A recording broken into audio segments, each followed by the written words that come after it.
Hello दोस्तों, आप देख रहे हैं क्राइम रीजन समाचार। लखनऊ एक ऐसा शहर जिसे दुनिया नवाबों की नगरी के नाम से जानती है, लेकिन लखनऊ की पहचान सिर्फ इसकी राजधानी और बड़े शहर तक सीमित नहीं है। लखनऊ के आसपास बसे छोटे-छोटे कस्बे भी अपने भीतर इतिहास, संस्कृति, परंपराएं और अनगिनत कहानियां समेटे हुए हैं। इन्हीं कस्बों की अनसुनी और अनकही कहानियों को आपके सामने लाने के लिए क्राइम रीजन समाचार शुरू कर रहा है एक खास डॉक्यूमेंट्री सीरीज, लखनऊ के कस्बों की कहानी। इस सीरीज में हम हर दिन लखनऊ के एक अलग कस्बे की यात्रा करेंगे और जानेंगे उस कस्बे की पूरी कहानी, उसका इतिहास क्या है, उसकी पहचान कैसे बनी, पुराने समय में यहाँ का स्वरूप कैसा था, यहाँ की संस्कृति और परंपराएं क्या हैं और आज के दौर में वह कस्बा किस मुकाम पर खड़ा है। और इस ऐतिहासिक सफर की पहली कड़ी में हम पहुंचे हैं नगराम। नगराम लखनऊ जिले का एक ऐसा कस्बा जिसकी पहचान सिर्फ एक जगह के नाम तक सीमित नहीं है। इसके पीछे जुड़ी हैं पुराने समय की यादें, स्थानीय परंपराएं, लोगों की जुबानी सुनाई जाने वाली कहानियां और बदलते दौर की कई तस्वीरें। लेकिन नगराम की असली कहानी क्या है? नगराम की शुरुआत कहां से हुई? इस कस्बे का इतिहास कितना पुराना है? पुराने समय में नगराम कैसा हुआ करता था? यहाँ की प्रमुख ऐतिहासिक और सांस्कृतिक पहचान क्या रही है और समय के साथ नगराम में कितना बदलाव आया है? इन तमाम सवालों के जवाब तलाशने के लिए आज हम चलेंगे नगराम के अतीत से उसके वर्तमान तक के सफर पर। तो आइए लखनऊ के कस्बों की इस ऐतिहासिक यात्रा की पहली कड़ी में जानते हैं नगराम की पूरी कहानी। क्राइम रीजन समाचार के साथ बने रहिए, क्योंकि हम सिर्फ खबरें नहीं दिखाते, हम अपने इलाके के इतिहास और उसकी पहचान को भी आपके सामने लाने की कोशिश करते हैं। तो चलिए शुरू करते हैं नगराम की कहानी। नगराम राजा नल के किले से आज के कस्बे तक सदियों पुरानी विरासत की कहानी। राजधानी लखनऊ से जुड़े नगराम कस्बे का इतिहास सिर्फ आज की बाजार और आबादी तक सीमित नहीं है। पुराने सरकारी गजेटियरों में नगराम का उल्लेख एक पुराने कस्बे और व्यापारिक केंद्र के रूप में मिलता है। इसके इतिहास में राजा नल, भर सरदारों, पुराने किले के टीले, मज़ारों, इमामबाड़ों और चावल के व्यापार का उल्लेख मिलता है। यही वजह है कि नगराम को अवध के पुराने कस्बों में एक महत्वपूर्ण स्थान माना जा सकता था। नगराम के इतिहास की सबसे रोचक कड़ी राजा नल से जुड़ी हुई है। ब्रिटिश कालीन औध गजेटियर में दर्ज विवरण के अनुसार नगराम की स्थापना एक भर सरदार राजा नल से जोड़ी जाती है। पुराने विवरण में नगराम को कभी-कभी नल ग्राम के रूप में भी संदर्भित किया गया है। हालांकि इतिहासकारों की दृष्टि से ये ध्यान रखना जरूरी है कि गजेटियर स्वयं स्थापना की बात को निश्चित ऐतिहासिक तथ्य के बजाय परंपरा के रूप में दर्ज करता है। राजा नल और नगराम का किला। नगराम की ऐतिहासिक पहचान में सबसे महत्वपूर्ण स्थान उसके पुराने किले के टीले का है। पुराने गजेटियर में बताया गया है कि राजा नल का नगराम में एक बड़ा किला था और बाद के समय में भी उसके स्थान पर एक ऊंचा टीला मौजूद था। समय के साथ किले की मूल संरचना समाप्त होती गई, लेकिन उस किले की याद नगराम की ऐतिहासिक पहचान का हिस्सा बनी रही। पुराने विवरण में भी इसी क्षेत्र से जुड़ी कुछ कब्रों और धार्मिक स्थलों का भी उल्लेख मिलता है। यानी आज जिस नगराम को लोग एक सामान्य कस्बे के रूप में देखते हैं, उसकी जमीन के नीचे और उसके पुराने टीलों में एक ऐसी कहानी छिपी है जिसका संबंध कई सदियों पुरानी बसावट से जोड़ा जाता है। नगराम और भरों का इतिहास। पुराने अवध संबंधी अभिलेखों में नगराम को भर समुदाय के पुराने प्रभाव वाले क्षेत्र से जोड़ा गया है। बाद के दौर में इस इलाके पर अलग-अलग स्थानीय राजपूत शक्तियों और मुस्लिम शासकों का प्रभाव पड़ा। अवध का इतिहास ही राजनीतिक और सामाजिक बदलावों से भरा रहा है। लखनऊ और उसके आसपास के कस्बे भी इन बदलावों से अछूते नहीं रहे। नगराम भी इसी लंबे ऐतिहासिक परिवर्तन का हिस्सा रहा है। पुराने गजेटियर में सैयद सालार मसूद के अभियान से जुड़े एक संदर्भ का भी उल्लेख मिलता है, लेकिन इस तरह के पुराने विवरणों को आधुनिक पुरातात्विक प्रमाण नहीं माना जाना चाहिए। उन्हें इस समय उपलब्ध ऐतिहासिक परंपराओं और अभिलेखीय जानकारी के रूप में देखना अधिक उचित है। किले के आसपास मजार और शहीदों की कब्रों का उल्लेख। नगराम के पुराने इतिहास का एक और दिलचस्प पक्ष धार्मिक स्थलों से जुड़ा है। पुराने गजेटियर में किले के पुराने टीले से संबंधित मुन्नावर और अनवर शहीदों की कब्रों का उल्लेख मिलता है। इसके अलावा किले के बाहर पीरन हाजी बुरत की मजार और गंज शहीदा जैसे नामों का भी उल्लेख मिलता है। इन स्थानों का उल्लेख ये बताता है कि समय के साथ नगराम की पुरानी सैन्य या राजनीतिक पहचान के साथ धार्मिक और सूफी परंपराएं भी जुड़ती गईं। हालांकि इन स्थलों की वर्तमान स्थिति और उनके निर्माण की सही तारीख जानने के लिए स्थानीय अभिलेखों और स्थल निरीक्षण की आवश्यकता है। नगराम के इमामबाड़े। नगराम की ऐतिहासिक विरासत में इमामबाड़ों का भी उल्लेख मिलता है। पुराने विवरणों में इमामबाड़ा वजाहत हुसैन, जिसे सैयदवाड़ा से जोड़ा जाता है, और इमामबाड़ा मीर फिदा हुसैन का उल्लेख मिलता है। ये इमारतें नगराम में शिया धार्मिक और सांस्कृतिक परंपरा के प्रभाव की ओर संकेत करती हैं। अवध के नवाबी दौर में लखनऊ और आसपास के इलाकों में इमामबाड़ों और धार्मिक इमारतों का निर्माण तेजी से हुआ था। नगराम भी इस सांस्कृतिक प्रभाव से जुड़ा हुआ दिखाई देता है।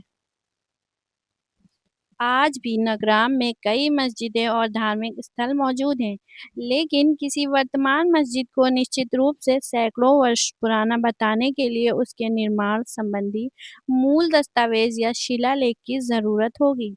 मंदिर और नगराम की धार्मिक परंपरा।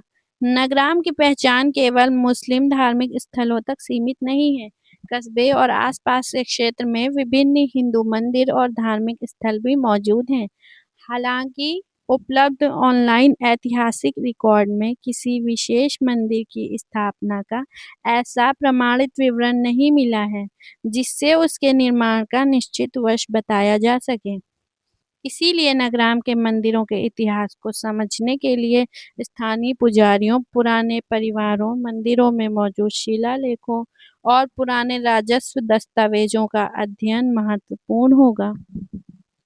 तालाबों से जुड़ी पुरानी बसावट। पुराने अवध के कस्बों की तरह नगराम की पुरानी बसावट में भी जल स्रोतों का महत्व रहा होगा। तालाब ग्रामीण और कस्बाई जीवन का महत्वपूर्ण हिस्सा थे। पीने के पानी, पशुओं, खेती और सामाजिक गतिविधियों के लिए। लेकिन नगराम के उपलब्ध पुराने गजेटियरों में मुझे किसी विशेष तालाब का ऐसा प्रमाणित विवरण नहीं मिला है, जिसमें उसका नाम, निर्माणकर्ता और निर्माण वर्ष स्पष्ट रूप से दर्ज हो। इसीलिए नगराम के पुराने तालाबों की वास्तविक ऐतिहासिक पहचान के लिए पुराने नक्शे और राजस्व रिकॉर्ड सबसे महत्वपूर्ण स्रोत हो सकते हैं। चावल के व्यापार से बना नगराम का बाजार। 19वीं सदी तक नगराम केवल एक ऐतिहासिक बसावट नहीं था, बल्कि एक स्थानीय व्यापारिक केंद्र भी बन चुका था। इंपीरियल गेजेटियर ऑफ इंडिया के अनुसार 1881 में नगराम की आबादी 4,838 दर्ज की गई थी। उस समय यहाँ चावल का व्यापार प्रमुख था। यह जानकारी बताती है कि उस दौर में नगराम आसपास के ग्रामीण इलाकों के लिए बाजार की भूमिका निभाता था। खेती से पैदा होने वाला अनाज यहाँ आता था और फिर व्यापार के माध्यम से दूसरे इलाकों तक पहुँचता था। शिक्षा की शुरुआत भी हुई। 19वीं सदी के रिकॉर्ड में नगराम में लड़कों और लड़कियों के लिए विद्यालयों का उल्लेख भी मिलता है। इससे पता चलता है कि ब्रिटिश काल तक नगराम एक व्यवस्थित कस्बे के रूप में विकसित हो चुका था, जहां बाजार के साथ साथ शिक्षा जैसी संस्थाएं भी मौजूद थी। यानी नगराम की कहानी केवल राजा किले और युद्धों की कहानी नहीं है। यह धीरे-धीरे कृषि, व्यापार, शिक्षा और धार्मिक सांस्कृतिक गतिविधियों वाले कस्बे में बदलने की कहानी भी है। 1857 और अवध का दौर। 1857 का स्वतंत्रता संग्राम लखनऊ और पूरे अवध के इतिहास में बेहद महत्वपूर्ण था। लखनऊ अंग्रेजों के खिलाफ विद्रोह का प्रमुख केंद्र बना। नगराम भी उस समय अवध के इसी व्यापक क्षेत्र का हिस्सा था, लेकिन नगराम की 1857 में विशिष्ट भूमिका को लेकर अभी ऐसे पर्याप्त प्राथमिक दस्तावेज सामने नहीं आए हैं जिनके आधार पर कोई बड़ा दावा निश्चित रूप से किया जा सके। इसलिए नगराम को 1857 के इतिहास से जोड़ते समय स्थानीय परंपराओं के साथ-साथ पुराने सरकारी रिकॉर्ड की जांच जरूरी है। मिटती जा रही ऐतिहासिक पहचान। आज नगराम तेजी से बदल रहा है। नई सड़कें, बाजार, मकान और आधुनिक सुविधाएं कस्बे का रूप बदल रही हैं। लेकिन पुराने किले का टीला, धार्मिक स्थल, मज़ारें, इमामबाड़े, पुराने तालाब और पुरानी बसावट इस कस्बे के इतिहास के महत्वपूर्ण हिस्से हो सकते हैं। सबसे बड़ा सवाल यह है कि आने वाली पीढ़ियों को नगराम के इतिहास के बारे में कितना पता होगा। यदि पुराने टीलों, इमारतों और धार्मिक स्थलों की पहचान करके उनका दस्तावेजीकरण नहीं किया गया, तो आने वाले समय में कई स्थानीय ऐतिहासिक जानकारियां केवल बुजुर्गों की यादों तक सीमित रह सकती हैं। इतिहास को बचाने की जरूरत। नगराम का इतिहास कई परतों में फैला हुआ है। राजा नल और भर परंपरा, पुराने टीले का किला, बाजार की राजनीतिक शक्तियां, मज़ारें, इमामबाड़े, मंदिर, तालाब, कृषि और चावल का व्यापार। पुराने गजेटियर इस इतिहास की एक महत्वपूर्ण झलक देते हैं, लेकिन पुरानी कहानी अभी भी सामने नहीं आई है। नगराम के इतिहास को पूरी तरह समझने के लिए पुराने जिला गजेटियर, राजस्व नक्शे, बंदोबस्त, अभिलेख, पुरानी जमीन की खतौनियां, मंदिर मस्जिद के शिलालेख, कब्रों के लेख, स्थानीय परिवारों के दस्तावेज और बुजुर्गों की मौखिक परंपराओं को एक साथ देखना होगा। निष्कर्ष। नगराम सिर्फ लखनऊ का एक कस्बा नहीं, बल्कि अपने भीतर सदियों की बसावट और सांस्कृतिक बदलाव की कहानी समेटे हुए स्थान है।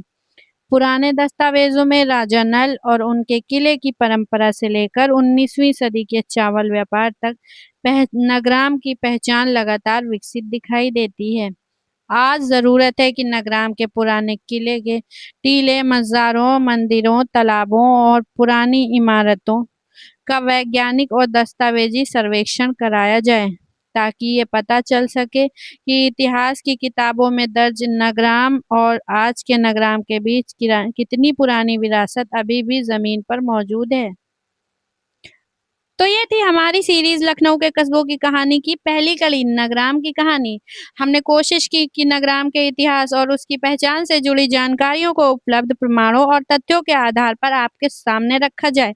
नगराम की कहानी सिर्फ एक कस्बे की कहानी नहीं, बल्कि लखनऊ की उस विरासत का हिस्सा है जिसे जानना और सुरक्षित रखना हम सभी की जिम्मेदारी है। लेकिन लखनऊ के कस्बों की कहानियां अभी खत्म नहीं हुई हैं। अगली कड़ी में हम लखनऊ के एक और पुराने कस्बे की ओर चलेंगे, जहां इतिहास के कुछ और पन्ने हमारा इंतजार कर रहे हैं। आप देखते रहिए लखनऊ के कस्बों की कहानी। अगली कड़ी में फिर मुलाकात होगी इतिहास के नए पड़ाव के साथ। धन्यवाद।